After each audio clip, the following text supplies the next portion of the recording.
বহু বছর আগে মহালয়ার দিন শ্যামসুন্দরী মন্দিরের পূজারী বাজারে যায় দেবীকে মহাভোগ দেওয়ার জন্য। সেখানে সে দেখতে পায় একটি পঞ্চবর্ষের বালিকা, যার গাত্রবর্ণ কুচকুচে কালো, ভিক্ষে চেয়ে বেড়াচ্ছে। ভিক্ষে দাও গো, ভিক্ষে দাও, ভিক্ষে দাও গো, ভিক্ষে দাও, আমাকে কটা ভিক্ষে দাও। কি হয়েছে, কি চাই? ভিক্ষে দাও গো, ভিক্ষে দাও।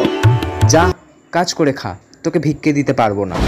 কাজ করে যদি খেতেই পারতাম তবে কি আর তোমার কাছে ভিক্ষে চাইতাম? যত সব।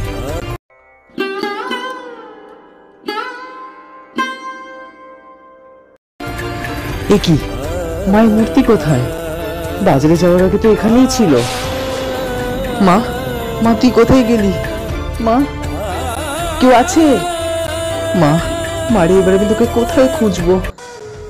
তাহলে তুমি আমায় চাল কলাই দাও, আমি চাল কলা খেতেই ভালোবাসবো। দাও, আমাকে তুমি চাল কলা দাও। তুই তুই তুই ওই মেয়েটা না যে বাজারে ভিক্ষা চাইছিলিস? হ্যাঁ, আমি সেই ভিখারি। কিন্তু দেখ তো, আমি ভিখারি না তোর মা। এ কি, এ আমি কাকে দেখছি? এবার থেকে ভোগে আমায় চাল কলা দিবি, আর সেই ভোগ আমার ভক্তরা যেন বিনামূল্যে পায়। জয় মা, জয় মা শ্যামসুন্দরীর জয়।